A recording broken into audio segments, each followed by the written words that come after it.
कहीं खडेरीमा छ त कहीं सिमसारमा जिन्दगी, कहीं खडेरीमा छ त कहीं सिमसारमा जिन्दगी, कहीं बिरहमा छ त कहीं मिठो प्यारमा जिन्दगी।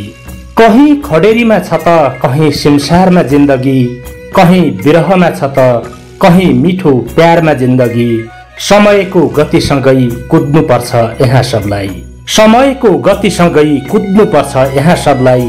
कहीं पतझडमा छ त कहीं बहारमा जिन्दगी, कहीं खडेरीमा छ त कहीं सिमसारमा जिन्दगी।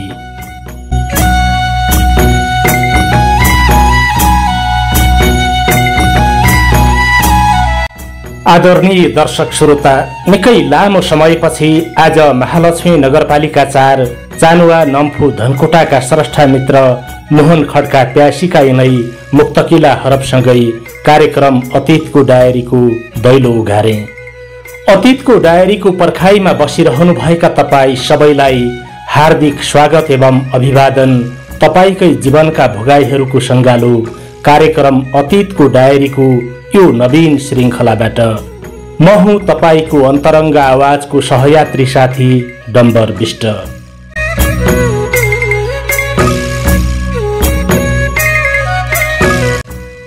मानिसको जीवनका घाम छाया, मिलन बिछोड, उकाली ओराली, प्रगति दुर्गति र हाँसो आँसुका कथा बोकेर हामी निरन्तर तपाईमाझ आउने गर्छौं। कहिले आशा, कहिले निराशा, कहिले शोक, कहिले उत्सव, कहिले सन्नटा त कहिले उल्लासका अनेकन रंग बोकेर बाँचेको हुन्छ मानिसको जिन्दगी। अतीतको डायरीमा हामी कहिले विजयी योद्धाहरूको गौरव गाथा पस्कन्छौं त कहिले समयले दिएको नमिठो चोटमा मुटु दुखेको व्यथा पस्कन्छौं। मानिसको जीवन साँच्चीकै उतार चढाव, बाङ्गो टिङ्गो र उथल पुथलको आँधी तुफानमा बयली खेल्दै खेल्दै बगेको हुन्छ।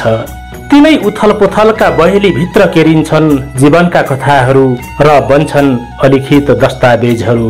लेख्न छुटाइएका व्यथाहरू, व्यक्त नगरिएका भोगाईहरू र कतै डायरीको पानामा टिपोट गरिएका कथाहरूको त्रिवेणी हो कार्यक्रम अतीतको डायरी।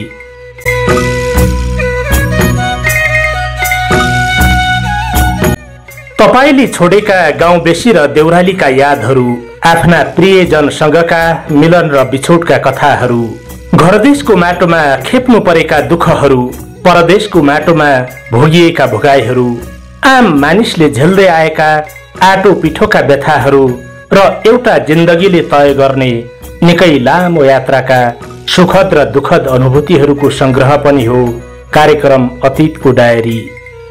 आज हामीलाई रुकुम पश्चिमको बाफीकोट गाउँपालिका वडा नम्बर 3 पैयाबारा घर भई हाल वैदेशिक रोजगारीको सिलसिलामा दोहा कतारमा बस्दै आउनुभएका हाम्रा प्रिय मित्र फनेन्द्र देवकोटा निश्चलले आफ्नी ममतामयी दिवंगत आमाको सम्झनामा लेखी पठाउनु भएको संस्मरण प्राप्त भएको छ। अतीतको डायरीको आजको यो बसाइमा अब म ढिला नगरी तपाईलाई हाम्रा प्रिय मित्र फनेन्द्र देवकोटा निश्चलको यो वियोगान्त कथातर्फ जोड्ने अनुमति चाहन्छु।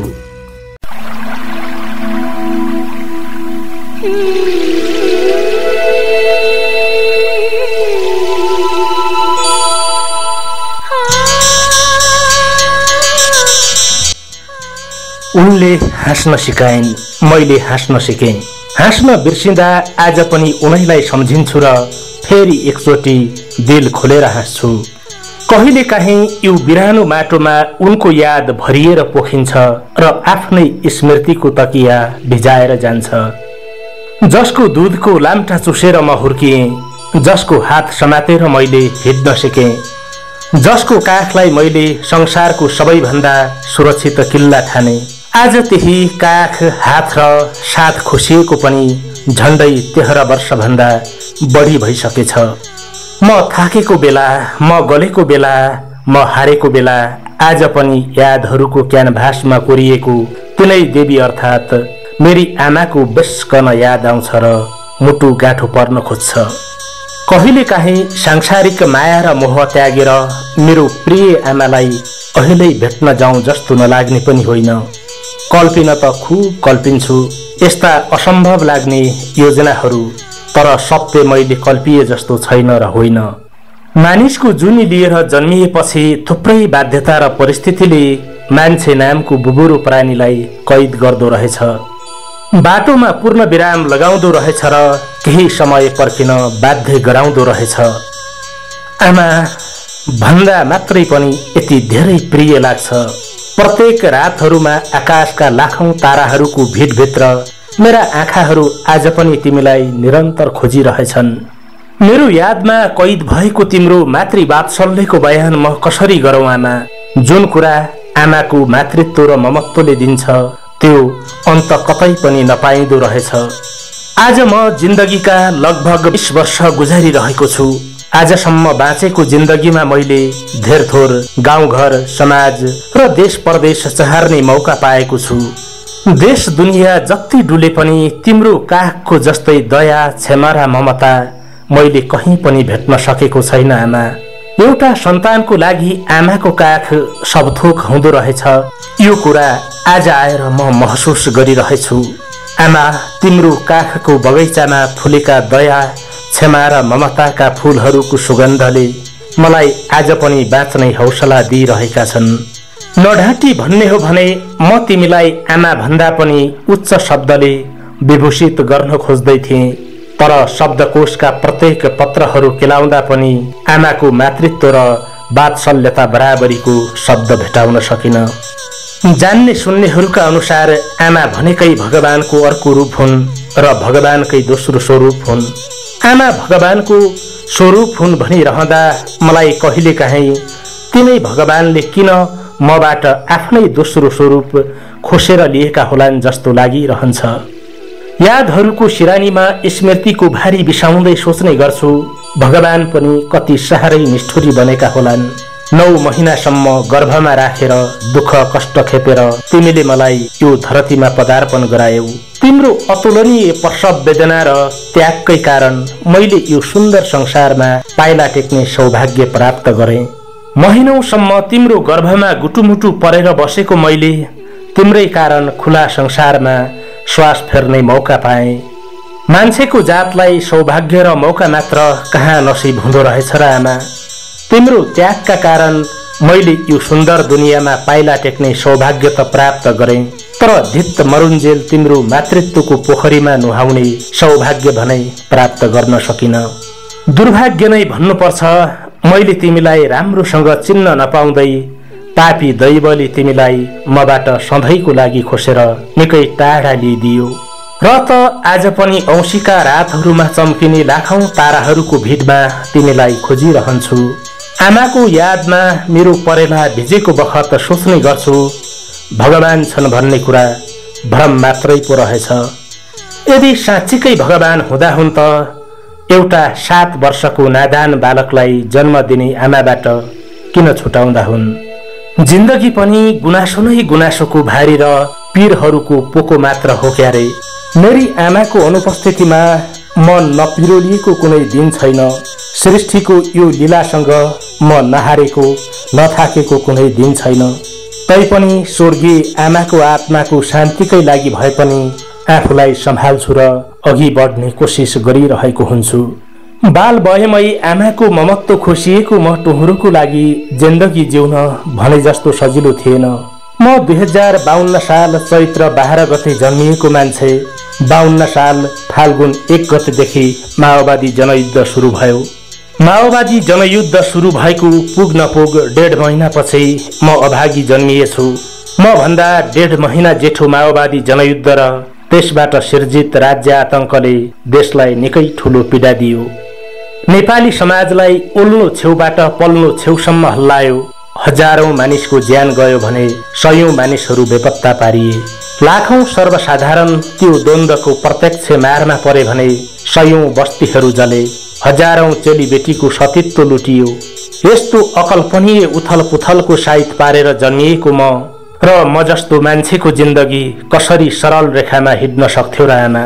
समुद्रका ज्वार भाटा झैं आँधी हुरीले सिर्जना गर्ने प्रलय झैं मेरो जिन्दगी पनि उतार चढावमय बन्यो। म रुकुम पश्चिमको बाँफीकोट गाउँपालिका वडा नम्बर 3 पैया 12 मा जन्मिएको मान्छे। मैले कक्षा 1 देखि कक्षा 5 सम्म गाउँ नजिकैको स्कुल स्यार्पु माविमा पढेँ। 7 वर्षकै उमेरमा मलाई जन्म दिने मेरी आमाको सुत्केरी व्यथाकै कारण मृत्यु भयो। आमासँगै मेरो भाइले पनि यो संसार देख्न नपाउँदै हामीलाई सधैँको लागि छोडेर गयो। आमाको मृत्युपछि बुबाको जीवन नितान्त एक्लो भएको थियो। गाउँघरको कष्टकर जीवन, दिनभरि काम गरेर घर फर्किँदा पनि घरमा तातो खाना पकाएर दिने मान्छे थिएन। उसैमाथि हामी ससाना केटाकेटी थियौं। हाम्रो अवस्था आफैले आफूलाई सम्हाल्न नसक्ने खालको थियो। सबै कुरा विचार गरेरै होला बुबाले आमाको मृत्यु भएपछि अर्को बिहे गर्नुभयो। बुबाले अर्को बिहे गरेपछि भने दुःखजिलो गरी खान बुवालाई अलिअलि सजिलो नै भएको थियो। म आमा गुमाएको टुहुरो केटो थिएँ। आमाको अनुपस्थितिमा मेरो जिन्दगीको रस सबै सुकेको थियो। स्यारको माविबाट 5 कक्षासम्मको पढाइ पूरा गरेपछि मैले कक्षा 6 देखि कक्षा 10 सम्मको पढाइ रुकुम पूर्वको सदरमुकाम स्थित जनता मावि रुकुमकोट छिप्रेदहबाट पूरा गरेँ। रुकुमकोटमा मेरो फुपूको घर थियो। आमाको मायाको अभावमा सुक्न थालेको मेरो जीवनको रसलाई फुपूले निख्रिन दिनु भएन। मेरो फुपूले मलाई आफूले भ्याएसम्म राम्रै हेरविचार गर्नुभयो।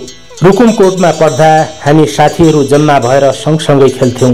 मैले किशोरावस्थामा प्रवेश गरिसकेको थिएँ। किशोरावस्थाको उमेर नै त्यस्तै हुन्छ। परिवारका सदस्यहरू भन्दा साथीभाइ प्रिय लाग्छन्। आफ्नो सुख दुःखका सबै कुराहरू मैले मेरा मिल्ने साथीहरूसँग शेयर गर्थेँ। मेरो आमाको मृत्यु भएको कुरा मसँग मिल्ने प्राय सबै साथीहरूलाई थाहा थियो। कहिलेकाहीँ असल नियतका साथीहरू यसको आमा छैन भनेर म प्रति सहानुभूति दर्शाउन खोज्थे भने खराब नियतका साथीहरू आमा नभएको भन्दै मेरो खिल्ली उडाउँथे। त्यो बेला म एउटा पेचिलो परिस्थितिबाट जिन्दगी गुजार्दै थिएँ। साथीहरूले आमा छैन भनेर सहानुभूति दर्शाउँदा पनि हृदयको कुनै कुनामा सियोले घुचे झैं मन चसक्क दुख्थ्यो। आमा छैन भनेर मजाक उडाउने साथीहरूको प्रहारले पुर्याउने चोट र दिने पीडाको त झन् कुरै नगरौं। म साथीहरूको सहानुभूति प्रति कृतज्ञ बन्ने र गरिएको मजाकको प्रतिकार गर्ने दुवै अवस्थामा थिइन। साथीहरूको सहानुभूति र मजाकले हृदय गाँठो परेर आउँथ्यो र ऐठन हुन्थ्यो। त्यस्तो बेलामा म कतै एकान्तमा गएर मेरी आमालाई सम्झिएर खुब रुन्थे। साँच्चै आमा भन्ने शब्द आफैमा कति प्यारो हुन्छ। आज मसँग मेरी आमाले मलाई छाडेर जाँदाको त्यो दिनका सबै सम्झनाहरू त छैनन्। मेरो 7 वर्षको त्यो अबोध मस्तिष्कले बिर्समै लागेको सपनाको झझल्को जस्तै लाग्ने केही यादहरू भने अझै पनि जतन गरेर राखेको रहेछ। र त आज पनि संकट र एक्लोपनका हरेक क्षणहरूमा मेरी महान आमाले मृत्युवरण गर्दाका तस्बिरहरू सारथी बनेर आउँछन् र मलाई घरिघरि रुवाएर जान्छन्। मेरी आमालाई सुत्केरी व्यथाले च्याप्दै लगेको हुन्छ। प्रसव वेदनामा छटपटाइरहेकी मेरी आमाले सुत्केरी व्यथा लागेको लामो समय हुँदा पनि गर्भमा रहेको मेरो भाइलाई जन्म दिन सक्नु भएन। त्यति बेला अहिलेको जस्तो यातायात र स्वास्थ्य उपचारको सुविधा थिएन। अशिक्षा र अन्धविश्वासमा चुर्लुम्म डुबेको त्यति बेलाको समाजले धामी झाँक्री र आफ्नै खालको अवैज्ञानिक उपचार पद्धतिमा विश्वास गर्दथ्यो। मेरी आमा मात्र होइन, हरेक बिरामी मानिसमाथि समाजले त्यही धामी झाँक्री र अवैज्ञानिक उपचार पद्धतिको नाममा ज्यादती गर्दथ्यो। झुक्किएर कुनै बिरामीलाई सन्चो भइहाल्यो भने बिरामी छोएका धामी झाँक्रीहरू दैवी शक्ति प्राप्त झाँक्री र उपचार गर्ने दाबी गरेर बिरामी छोएका अन्य मानिसहरू विख्यात वैद्य कहलाउँथे। कथम कदाचित बिरामीको मृत्यु भयो भने यसको भागभोग नै यति हो भनेर हिडिदिन्थे। लामो समयसम्म पनि सुत्केरी व्यथाले नछाडेपछि गाउँकै सुडेनीले जबरजस्ती बच्चा निकाल्न खोज्दा मेरै आँखा अगाडि मेरी आमाको अत्याधिक रक्तस्रावका कारण मृत्यु भयो। गर्भबाट निकालिएको शिशु पनि जीवित रहेन, जसलाई मेरो आमाको ज्यान दाउमा राखेर गर्भबाट जबरजस्ती निकालिएको थियो त्यो मेरो भाइ थियो। दुर्भाग्य, मेरो भाइ पनि जीवित रहन सकेन। सुत्केरी व्यथा जस्तो सामान्य कुराले मैले मेरो आमालाई सधैँको लागि गुमाएको त्यो दिन सम्झँदा आज मुड्कीले आफ्नै घुटचुकमा आफै हान्न मन लाग्छ। आज भोलि कसैले आमा भनेर बोलाएको सुन्दा आज मेरो पनि आमा भइदिएको भए यसै गरी बोलाउँदो हुँ र आफ्नो सुख दुःख सुनाउँदो हुँ भन्ने लागिरहन्छ। परदेशको बसाइ छ, साथीहरू कामबाट आउने बित्तिकै ओहो, घरबाट आमाको फोन आएछ भन्दै आफ्नो आमालाई फोन गर्छन्। साथीको आमाले खाना खाइस् कि खाएको छैनस्, सन्चो बिसन्चो के कस्तो छ, आफ्नो स्वास्थ्यको राम्रोसँग ख्याल राख्नु भनेको सुन्दा कता कता मेरो गह भरिएर आउँछ र बिस्तारामा डङडङ पल्टिन्छु। मैले खाएको नखाएको र सन्चो बिसन्चो सोध्नको लागि आज मसँग मेरी आमा छैनन्। छ त आमाको त्यही एक थान तस्बिर मात्र। म निकै प्रेमपूर्वक आमाको त्यही पुरानो तस्बिर छातीमा टाँस्छु र एक्लै बेसरी रुन्छु। पछाडि फर्किएर हेर्दा आज झन्डै 20 वर्ष पुग्न लागेछ। मेरो आदरणीय आमा हामीसँग बिछोडिएको पनि। तपाईसँग बिछोड भएपछिका हिउँदहरूमा त्यो झारमारेको लेकमा थुप्रै हिउँ परिसक्यो। बुकी फुलका 10औं 20औं पुस्ताहरू उम्रने र नष्ट हुने प्रक्रिया चलिरह्यो। सानी भेरीको नदीमा थुप्रै पानी बगिसक्यो, तर तपाईको अभाव स्यारपुतालको शान्त पानी झैं आज पनि जस्ताको तस्तै छ आमा। मानवीय स्वभावले भन्छ जुन कुरा मान्छेले गुमाएको हुन्छ त्यसैको महत्त्व धेरै हुन्छ भनेर। तर आमा, अरू गुमाउनु र आमा गुमाउनुको बीचमा कति भिन्नता हुन्छ भन्ने कुरा मैले राम्रोसँग बुझेको छु। आमा मात्र एउटा त्यस्तो साइनो हो जसको महत्त्व आफूसँग हुँदा र नहुँदा कहिल्यै पनि घट्दैन। म हारेको बेला, म थाकेको बेला यदि आमालाई भेट्न सम्भव हुँदो हो त जुनसुकै मूल्य चुकाएर भए पनि आमालाई भेट्न जाँदो हुँ भन्ने सोचिरहन्छु। आफ्नो रगतको नासो आफूसँगै लिएर जान सकिने भए आमाले पनि मलाई यो बिरानो दुनियाँमा एक्लै छाडेर सायदै जानुहुन्थ्यो होला। भू छाडौं यी काल्पनिक कुराहरू। यस्ता काल्पनिक कुराहरू न मेरो स्वर्गीय आमाको बसमा थिए न आज मेरो बसमा नै छन्। आमा, तपाईले भौतिक देह त्यागेर गएको भए पनि आफ्नो रगतको नासो स्वरूप म अभागीलाई यही दुनियाँमा छाडेर जानु भएको छ। मलाई थाहा छ आमा, तपाईले मलाई हार्नको लागि जन्म दिनु भएकै थिएन। तपाईको रगत र दूधको धाराभन्दा बलियो चीज यो दुनियाँमा बनेकै छैन। तपाईको रगत र दूधको शक्तिले म मेरो बाटोमा आउने अवरोधहरू पन्छाउने छु, निराशालाई आशामा बदल्ने छु, शोकलाई ऊर्जामा रूपान्तरण गर्ने छु। कि म सिक्ने छु कि जित्ने छु? तपाईका सपनाहरू के थिए त्यो जान्ने सौभाग्य त म अभागीले पाउन सकिन। तर आमा, म हर हालतमा जित्ने छु र सामाजिक कामका माध्यमबाट तपाईको नाम म मरेर गए पनि कहिल्यै नमेटिने गरी लेख्ने छु। हरेक वर्ष आउने आमाको मुखेर्ने दिनको अवसरमा नदीको किनाराहरूमा, मन्दिरको आँगनहरूमा उभिएर म मेरी स्वर्गीय आमालाई मुटुभरिको माया र शुभकामना अर्पण गरिरहेको हुन्छु। यदि साँच्चीकै अर्को जुनी हुन्छ भने तपाई जुन स्वरूपमा यो धरतीमा जन्म लिनुहुन्छ म त्यही स्वरूपमा तपाईकै कोखबाट जन्म लिन पाऊँ आमा। आमा, तपाई चरा भएर जन्मनु भयो भने म बचेरा भएर जन्म लिन पाऊँ। तपाई गाईको स्वरूपमा जन्मनु भयो भने म बाछा बाछी भएर जन्मन सकौं। तपाई फेरि मान्छे नै भएर जन्म लिनु भयो भने म तपाईको छोरा भएर जन्म लिन पाऊँ। मेरो आदरणीय आमा, यो जुनीमा त मैले तपाईको काखमा भित मरुन्जेल निदाउने सौभाग्य पाउन सकिन।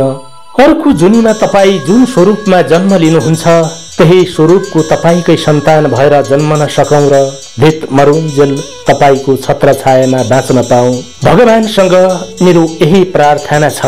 आमा, आज सायद तपाई भइदिएको भए मेरा हजारौं गल्तीहरू भए पनि त्यसलाई एउटा माफीमा परिणत गर्नुहुन्थ्यो होला।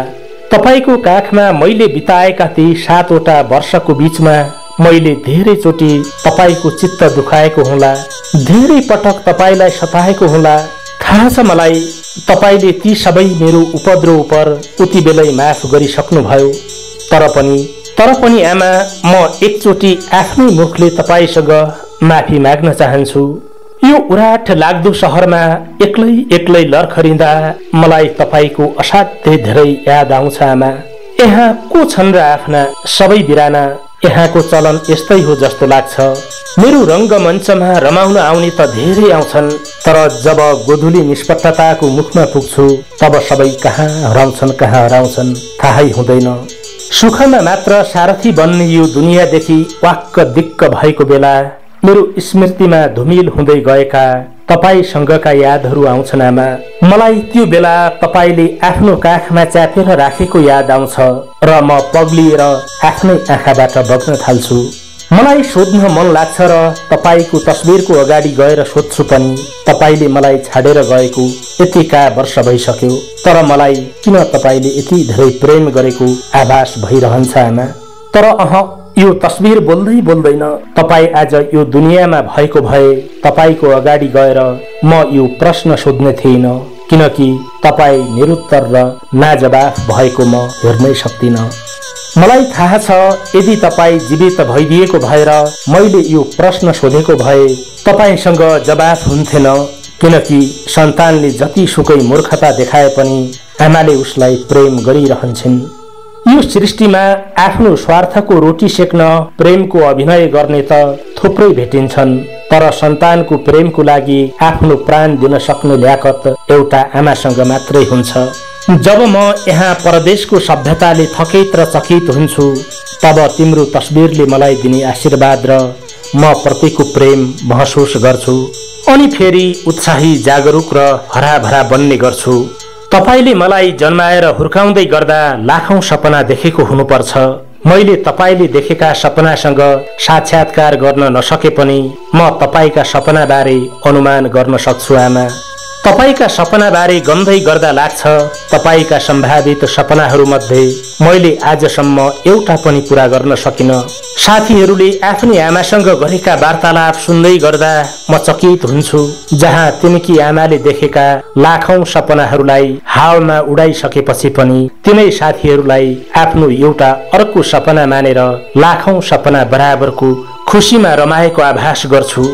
आजसम्म मैले आफ्नो तर्फबाट तपाईको सपनाको खातिर एउटा पनि कर्तव्य पूरा गर्न सकेको छैन, तर मलाई थाहा छ तपाईले आफ्नो प्रेम र आशीर्वादलाई पैँचो ठान्नु भएको छैन र सपनालाई मेरा साहुले थोपरेको काम ठान्नु भएको छैन।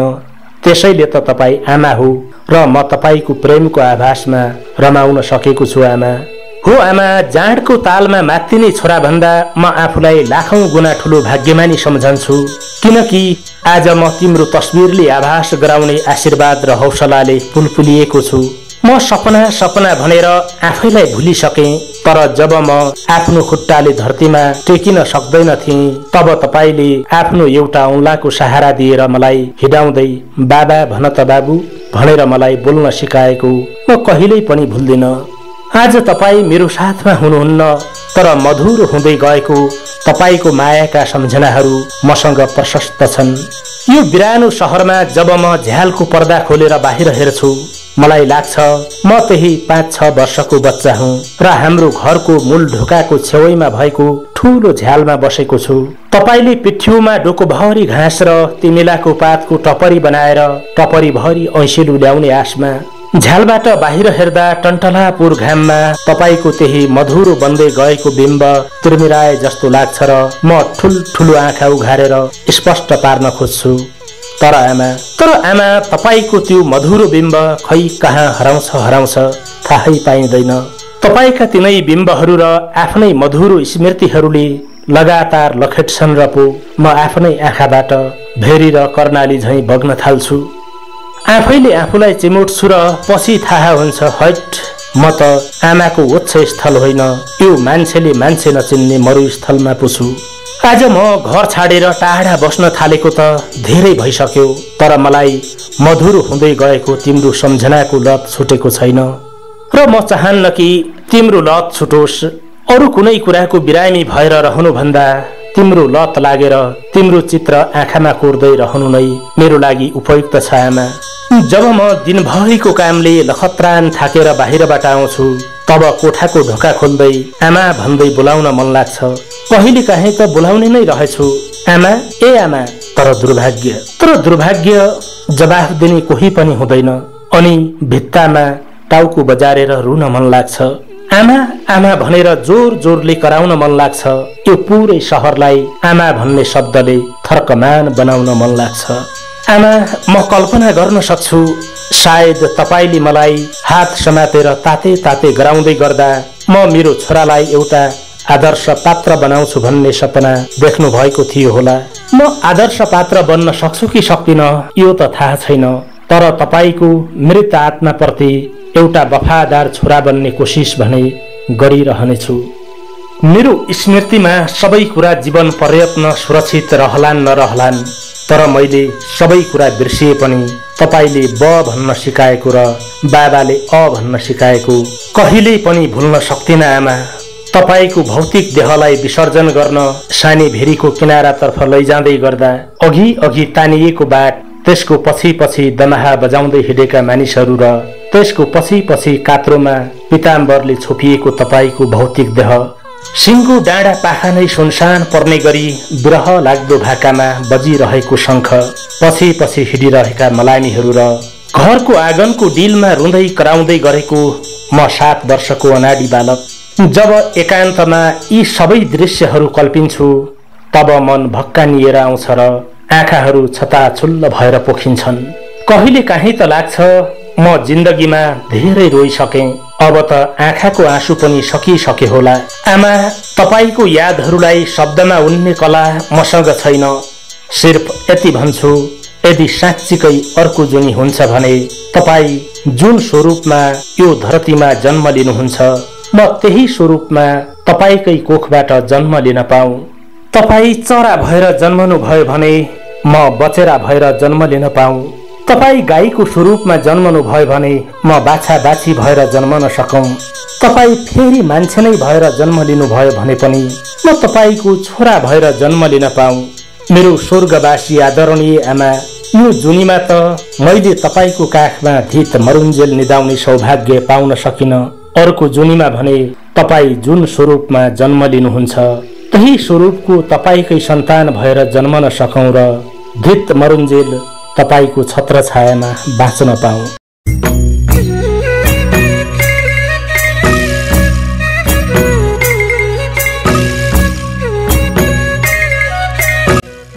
फूलको फिक्का मुस्कान मात्र, बिजुलीको एक झिलिक्क मात्र। फूलको फिक्का मुस्कान मात्र, बिजुलीको एक झिलिक्क मात्र। फुल्न नपाउँदै ओइलाउने सुरसार, आउन नपाउँदै जाने हतार। फुल्न नपाउँदै ओइलाउने सुरसार, आउन नपाउँदै जाने हतार। जिन्दगी केवल निस्सार निस्सार निस्सार।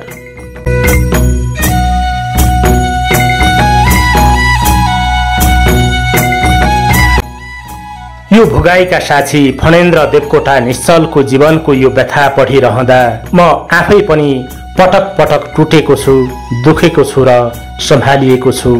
प्रिय मित्र फणेन्द्रजी, तपाईको व्यथालाई म राम्रोसँग बुझ्न र अनुभूति गर्न सक्छु। पृथ्वीमा मान्छेको स्वरूपमा जन्म लिनु भनेकै असंख्य सुख दुःखहरू, कथा व्यथाहरू, मिलन बिछोडहरू र वेदनाहरूको साक्षी बन्नु जस्तै हो। चराचर यो जगतमा कसको जीवन दुखेको छैन, कसको जीवनले प्रिय चिजहरू गुमाएको छैन, को आफ्नै दिल टुटेर पोखिएको छैन र कसको आँखाबाट भेरी र कर्णाली उर्लिएको छैन होला। मानिसहरूको भिडभन्दा अलि पर गएर हेर्ने हो भने यो सृष्टिका चराचुरुङ्गीहरू, जीव जनावरहरू, किरा फट्याङ्ग्राहरू सबैले आफ्नो जीवनको सुख दुःख बोकेकै छन्, सङ्घर्ष गरेकै छन्। उनीहरूले पनि असंख्य वेदनाको बीचबाट आफ्नो अस्तित्वको लडाईँ लडिरहेकै छन्। अतीतको डायरीको आजको यो बसाई मार्फत हामी तपाईकी दिवंगत आदरणीय आमाप्रति भावपूर्ण श्रद्धाञ्जली अर्पण गर्दै आमाको याद र अभावमा बाँचिरहनु भएको तपाईप्रति गहिरो समवेदना व्यक्त गर्दछौँ। आशा छ तपाईले तपाईकी स्वर्गीय आमाको आत्माको चिर शान्तिको खातिर, तपाईकी आमाको सपनाको खातिर सौभाग्यवश प्राप्त भएको मानिसको यो अनमोल जीवनमा सदैव सत्कर्म गर्नुहुनेछ।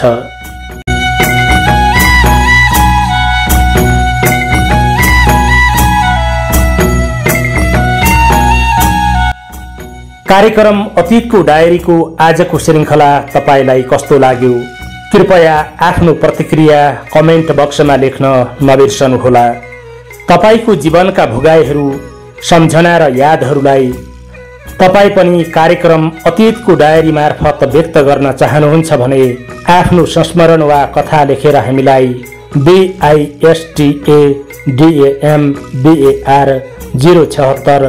bistambar076@gmail.com मा इमेल गर्नुहोला। तपाईले अतीतको डायरी मार्फत सुनाएका कथा र व्यथाहरू तपाईकै जीवनको पुँजी बनेर चिरकालसम्म सुरक्षित हुनेछन्। यदि तपाईले अझैसम्म पनि हाम्रो च्यानल सब्स्क्राइब गर्नुभएको छैन भने सब्स्क्राइब गरेर शेयर गरिदिनुहोला। यदि पहिले नै सब्स्क्राइब गरिसक्नु भएको छ भने अतीतको डायरीको यो एपिसोड शेयर गरेर सबैमाझ पुर्याउन सहयोग गरिदिनुहोला। यतिन्जेलसम्म हामीलाई हेरेर सुनेर दिनुभएको साथको लागि तपाईलाई विशेष धन्यवाद। अनि कार्यक्रम अतीतको डायरीको आजको अङ्कको लागि हामीलाई आफ्नो कथा उपलब्ध गराउनुहुने रुकुम पश्चिमको बाँफीकोट गाउँपालिका वडा नम्बर 3 पैयाबारा जन्मथलो भई हाल वैदेशिक रोजगारीको सिलसिलामा दोहा कतारमा रहनुभएका हाम्रा प्रिय मित्र फणेन्द्र देवकोटा निश्चललाई अत्यन्त ठूलो सम्मान सहित अनन्त साधुवाद टक्राउँदछु। कार्यक्रम अतीतको डायरीको अर्को श्रृङ्खलामा तपाईलाई भेट्न फेरि पनि आउने नै छु। आजको लागि तपाईसँग छुट्टिने अनुमति चाहन्छु। नमस्कार।